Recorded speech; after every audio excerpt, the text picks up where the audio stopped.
بسم اللہ الرحمن الرحیم۔ السلام علیکم۔ فرعون کی بیوی آسیہ علیہ السلام کا واقعہ۔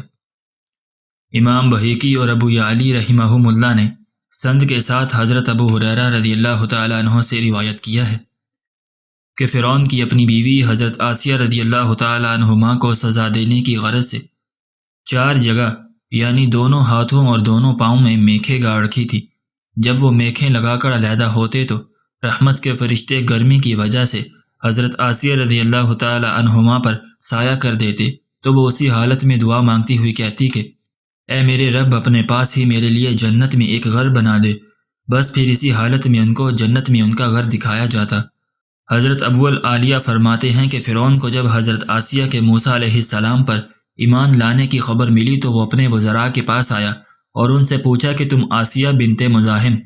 یعنی میری بیوی کے متعلق کیا جانتے ہو؟ سب نے ان کی بہت تعریف کی تو فرعون نے کہا کہ وہ تو میرے علاوہ کسی دوسرے رب کی عبادت کرتی ہے۔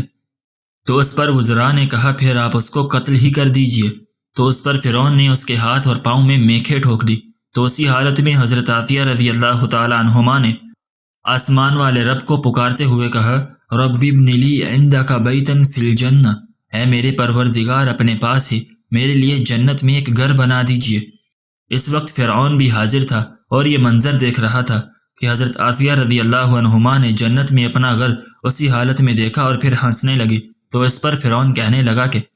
کیا تم اس عورت کے پاگل پن پر تعجب نہیں کرتے کہ ہم اس کو عذاب دے رہے ہیں اور وہ اس کے باوجود ہنس رہی ہے؟ بس ہنستے ہوئے حضرت آسیہ رضی اللہ تعالی عنہما کی روح پرواز کر گئی۔ حضرت آسیہ رضی اللہ تعالی عنہما کے اس قصے سے یہ بات ثابت ہوئی کہ مظلوم بیوی اگر ظلم ڈھائے جانے کی حالت میں کوئی دعا کرے تو اللہ تعالیٰ اس کو خوب سنتے ہیں اور فوراً قبول کر لیتے ہیں، جیسے حضرت آسیہ رضی اللہ عنہما نے فرعون کے ظلم سے نجات اور جنت میں اپنے لیے ایک گھر بنانے کی دعا کی تو اللہ تعالیٰ نے اسی حالت میں اور اسی وقت جنت میں بنا ہوا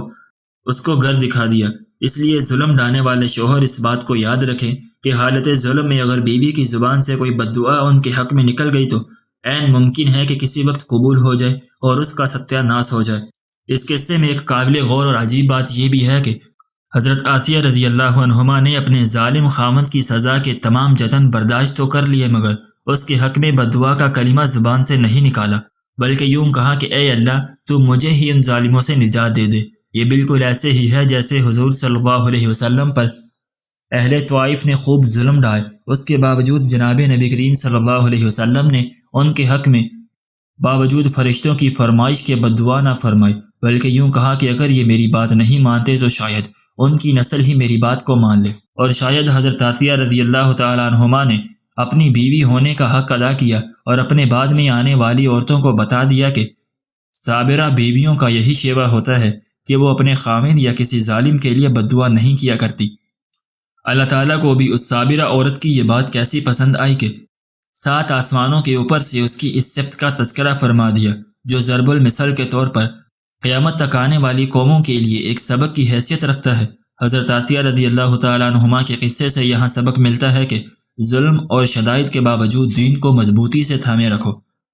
وہاں یہ سبق بھی ملتا ہے کہ اے مسلمانوں اور مومنوں، تم ظلم اور شدائد پر صبر کرنے میں کم از کم ایک عورت حضرت آسیہ رضی اللہ تعالی عنہما سے تو ضعیف نہ بنو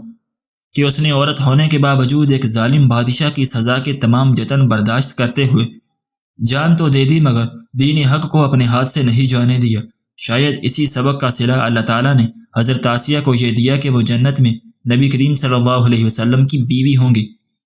اور اسی لیے جنت کی 4 افضل ترین عورتوں میں سے ان کو شمار فرمایا، جن میں حضرت خدیجہ، حضرت فاطمہ، حضرت مریم اور حضرت آسیہ رضی اللہ تعالی عنہم ہیں۔ جیسے امام احمد طبرانی اور حاکم نے ابن عباس سے اس سلسلے میں ایک مرفوع حدیث نقل کی ہے کہ رسول اللہ صلی اللہ علیہ وسلم نے فرمایا جنت کی افضل ترین عورتوں میں سے حضرت مریم بنت عمران اور حضرت آسیہ بنت مزاحم رضی اللہ عنہم فرعون کی بیوی ہیں۔ اللہ تعالی ہم کو دین کی رسی کو مضبوطی سے پکڑنے کی توفیق عطا فرمائے، آمین یا رب العالمین۔ ناظرین، اگر آپ کو آج کی ہماری یہ ویڈیو پسند آئی ہو تو ہماری ویڈیو کو لائک کریں اور اپنے دوستوں کے ساتھ شیئر بھی ضرور کریں، اور اگر آپ نے ابھی تک ہمارا چینل سبسکرائب نہیں کیا تو ہمارے چینل کو بھی سبسکرائب کر لیں۔